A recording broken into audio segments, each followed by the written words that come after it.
Hi everyone, स्वागत है आपका मेरे चैनल क्वेश्चनोलॉजी में। फ्रेंड्स, कस्तूरबा गांधी बालिका आवासीय विद्यालय कासगंज में वेरियस पोस्ट पर नोटिफिकेशन आ चुका है। दोस्तों, यहाँ पर अलग अलग पोस्ट देखने को मिलेगी। आपको मैं कैटेगरी वाइज वैकेंसी बताऊंगा, किस किस कैटेगरी में कितनी वैकेंसी है, उसके लिए क्या क्वालिफिकेशन मांगी गई है, सैलरी क्या मिलेगी, सिलेक्शन प्रोसेस क्या रहेगा, एप्लीकेशन फॉर्म ऑफलाइन भरा जाता है तो ऑफलाइन फॉर्म कैसे भरेंगे, उसका फॉर्मेट फ्री में कहाँ से डाउनलोड करेंगे, कौन कौन से डॉक्यूमेंट लगाएंगे, और लिफाफे के ऊपर एड्रेस वगैरह कैसे मेंशन करेंगे, कितने रुपए का डाक टिकट लगाएंगे, सारी इन्फॉर्मेशन दूंगा आपको। लेकिन उसके लिए आपको करना क्या है, वीडियो को बिना स्किप करके पूरा देखना होगा। दोस्तों, कस्तूरबा गांधी बालिका विद्यालय में ना कंटिन्यूसली वैकेंसियाँ निकाली जाती हैं और निकाली जा रही हैं। अगर आपको अपने अपने डिस्ट्रिक्ट की वैकेंसी को देखना है ना, तो आपको क्या करना है, यहाँ आई बटन रहता है, वहाँ पर मैं प्लेलिस्ट का लिंक दे दूंगा, चेकआउट आप लोग जरूर करिएगा। तो चलिए स्टार्ट करते हैं वीडियो बिना किसी देरी के। और यहाँ पर दोस्तों हम नीचे से स्टार्ट करते हैं, जो कि हमारी पोस्ट है दोस्तों, सहायक रसोइया, चौकीदार, चपरासी। इन सभी के लिए दोस्तों, तीनों के लिए 8वीं पास मांगा जाता है। और सिलेक्शन प्रोसेस की हम बात करें तो इंटरव्यू के माध्यम से इनका सिलेक्शन किया जाता है।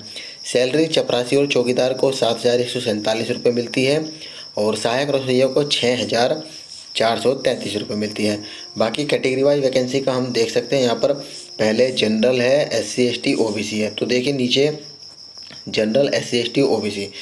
यहाँ पर चौकीदार के लिए जो 4 वैकेंसी है, 4 में से एक जनरल के लिए, 2 SC के लिए और एक OBC के लिए। 3 वैकेंसी में से एक जनरल, OBC और SC के लिए। सेम 2 वैकेंसी यहाँ पर जनरल के लिए, एक SC के लिए यहाँ वैकेंसी दी गई है सहायक रसोइया की। चलिए लेखाकार अकाउंटेंट की बात करते हैं तो एक वैकेंसी है, वो भी दोस्तों यहाँ पर SC के लिए है। 13,673 रुपये मिलता है। क्वालिफिकेशन में फ्रेंड्स यहाँ पर ग्रेजुएशन मांगा जाता है, ठीक है, वाणिज्य से, और MS ऑफिस की नॉलेज होनी चाहिए आप लोग को। और साथ में दोस्तों 2 से O लेवल का डिप्लोमा वगैरह आप लोग के पास होना चाहिए। चलिए आगे बढ़ते हैं। कार्यालय अधीक्षक की अगर हम बात करते हैं तो यहाँ पर 12,430 रुपये मिलता है। 2 वैकेंसी में से एक जनरल के लिए, एक SC के लिए। एक बार और देख लेते हैं। हाँ, यहाँ पर SC के लिए दी गई है। बाकी फ्रेंड्स, क्वालिफिकेशन में यहाँ पर अगर आप लोगों ने 12th पास कर रखा है, और 12th के साथ साथ यहाँ पर दोस्तों अगर आपके पास इंटरमीडिएट में पृथक रूप से कंप्यूटर साइंस विषय ले रखा था तो आप लोग एलिजिबल है, या इसके अलावा CCC सर्टिफिकेट तो भी आप लोग एलिजिबल है, या इसके अलावा यहाँ पर डिप्लोमा अगर कंप्यूटर साइंस से किया है, डिग्री कर रखी है, तो भी आप लोग एलिजिबल हैं।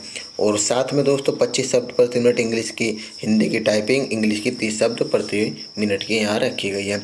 लैब असिस्टेंट के लिए 6 वैकेंसी में से 3 तो जनरल के लिए है, 2 SC के लिए, एक OBC के लिए है। इसमें 2 क्वालिफिकेशन रहती है, 10th वालों के लिए और 12th वालों के लिए। दोनों ही साइंस साइड से होने चाहिए, लेकिन 10th में दोस्तों यहाँ पर डिप्लोमा मांगा जाता है लेबोरेटरी तकनीकी का, और 12th वालों में कोई डिप्लोमा नहीं मांगा जाता। 7,147 रुपये मिलता है। कंप्यूटर साइंस की अगर हम बात करते हैं तो 2 वैकेंसी में से एक जनरल SC के लिए है, 22,000 सैलरी है। और क्वालिफिकेशन में दोस्तों अगर आप लोगों ने MTech कर रखा है तब आप लोग एलिजिबल है कंप्यूटर साइंस से, या BE Tech कर रखा है तो भी आप लोग एलिजिबल हैं। इसके अलावा भी दोस्तों यहाँ मल्टीपल ऑप्शन आप लोग को देखने को मिलते हैं, जैसे कि पोस्ट ग्रेजुएट डिग्री के साथ PG डिप्लोमा कंप्यूटर एप्लीकेशन विज्ञान से प्राप्त कर रखी है, या पोस्ट ग्रेजुएट डिग्री के साथ BSc वगैरह आप लोगों ने कर रखा है, या पोस्ट ग्रेजुएट डिग्री के साथ A लेवल का सर्टिफिकेट अगर आपके पास है तो भी आप लोग एलिजिबल है। और यहाँ आप लोग देख सकते हैं दोस्तों, ये वाली जो क्वालिफिकेशन है ये दोस्तों प्रेफरेंस के तौर पर रहती है, यानी कि अगर B.Ed आप लोगों ने कर रखी है तो आपको प्रेफरेंस यानी कि प्राथमिकता मिल जाएगी। अगर नहीं कर रखी है तो कोई दिक्कत वाली बात नहीं है। चलिए आगे बढ़ते हैं। PGT साइंस की अगर हम बात करते हैं, भौतिक विज्ञान की, 2 में से एक जनरल के लिए, एक SC के लिए, 22,000 सैलरी है। B.Ed किया हुआ है तो प्रेफरेंस मिलेगी, नहीं कर रखा है तो कोई बात नहीं। एसेंशियल क्वालिफिकेशन में यानी कि बेसिक क्वालिफिकेशन आप लोग की MSc मांगी गई है, भौतिक शास्त्र से होनी चाहिए, या भौतिक विज्ञान में दोस्तों यहाँ पर पोस्ट ग्रेजुएट डिप्लोमा के साथ BSc होनी चाहिए। इसी प्रकार रसायन विज्ञान के में भी दोस्तों सेम सैलरी मिलती है और सेम कैटेगरी में सेम वैकेंसी है।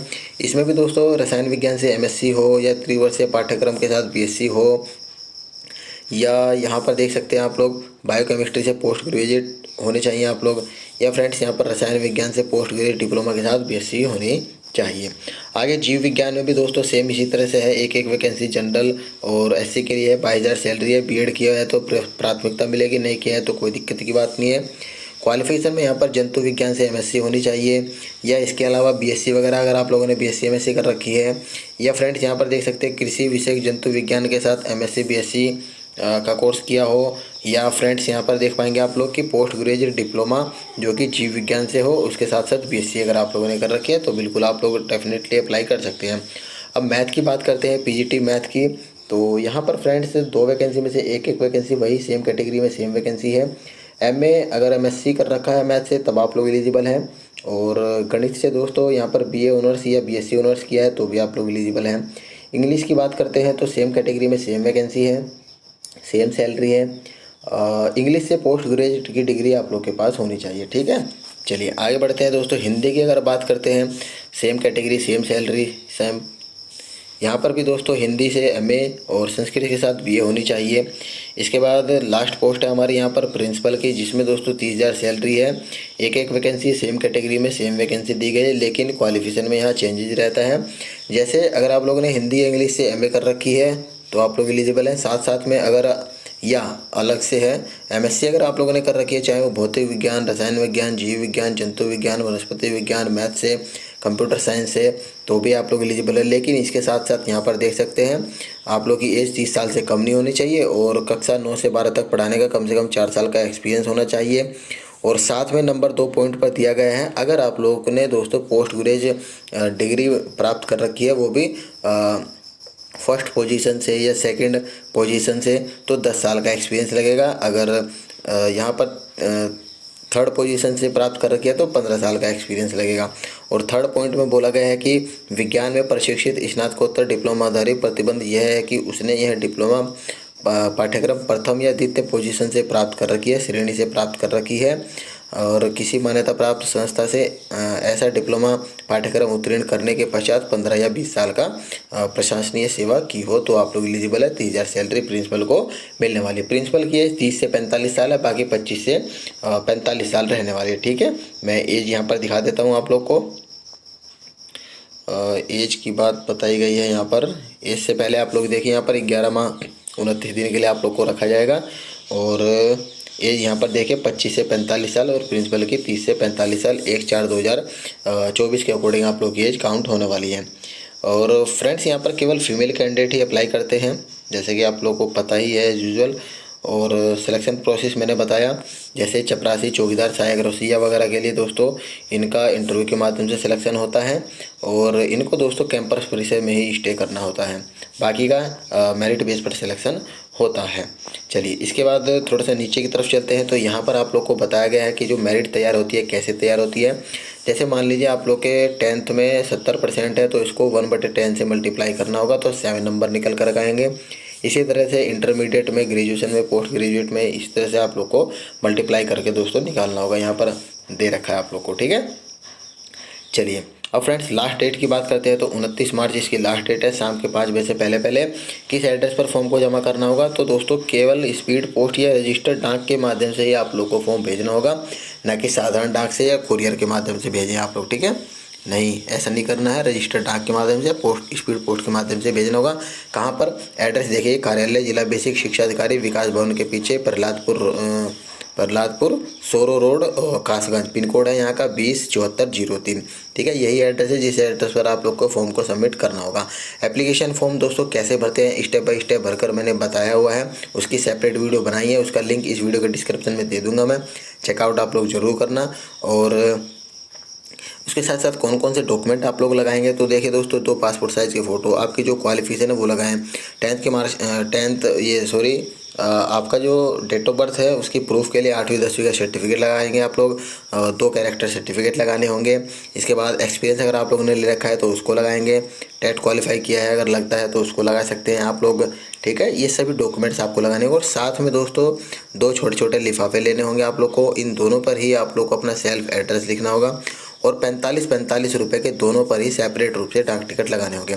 अब इन डाक टिकट को लगाने के बाद दोस्तों आपको एक तीसरा लिफाफा लेना होगा, और इस तीसरे लिफाफे के अंदर दोनों लिफाफे फिल करने होंगे। सभी डॉक्यूमेंट्स को सेल्फ अटेस्टेड करके फिल करना होगा, और लिफाफे को अच्छी तरह से चिपका देना है। फिर जहाँ पर मैंने मार्क किया लिफाफे के ऊपर, यहाँ पर लिखेंगे आप लोग application for the post of, post का नाम अपनी कैटेगरी, लेफ्ट साइड में फ्रॉम लिखकर इस वाले बॉक्स में आपको अपना एड्रेस, राइट साइड में टू लिखकर इस वाले बॉक्स में कासगंज का एड्रेस लिखकर फॉर्म को सबमिट कर देना है।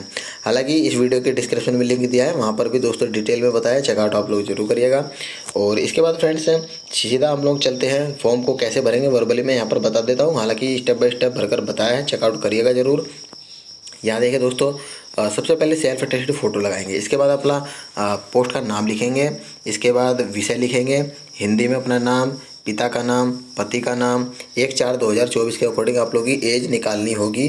वो कैसे निकालते हैं वो इस वीडियो के जो डिस्क्रिप्शन में लिंक दिया है उसमें मैंने बताया हुआ है अच्छे से, उसी के अकॉर्डिंग आप लोग जाकर निकाल सकते हैं। गृह जनपद का नाम, corresponding address, mail, mobile number. इसके बाद कैटेगरी दिव्यांगजन अगर आप लोग हैं तो बताएंगे आप लोग, सर्टिफिकेट भी लगाएंगे। एक्सपीरियंस अगर आप लोगों ने ले रखा है तो डेफिनेटली लगाएं। और यहाँ पर क्वालिफिकेशन से संबंधित सारी जानकारी आपको फिल करनी होगी। कौन कौन से डॉक्यूमेंट आप लोगों ने अटैच करे हैं सब यहाँ पर मेंशन करेंगे। लास्ट में डिक्लेरेशन रहता है, डेट लिखेंगे जितनी तारीख को फॉर्म सबमिट कर रहे हैं, और यहाँ पर आप लोग को अपने सिग्नेचर कर फॉर्म को सबमिट कर देना है। टेलीग्राम पर मैं दोस्तों इसका फॉर्मेट फ्री में प्रोवाइड करा दूंगा, हो सके तो आप लोग ज्वाइन भी कर लेना, क्योंकि दोस्तों इससे बेनिफिट आपको ही मिलता है। वहाँ पर फ्री में फॉर्मेट प्रोवाइड किए जाते हैं, नोटिफिकेशन वगैरह और जानकारी वगैरह आप लोग को मिलती रहती है। और एक इन्फॉर्मेशन दोस्तों आप लोगों को बता दूं, मेरे यूट्यूब चैनल पर मेंबरशिप ओपन हो चुकी है। अगर आप लोगों को ज्वाइन करना है तो दोस्तों जाकर ज्वाइन आप लोग कर सकते हैं। तो वीडियो इन्फॉर्मेटिव लगी हो तो अपने फ्रेंड सर्कल में जरूर शेयर करना, और वीडियो को एक लाइक भी दोस्तों आप लोग कर देना। मिलते हैं आपको नेक्स्ट वीडियो में, तब तक के लिए धन्यवाद फ्रेंड्स।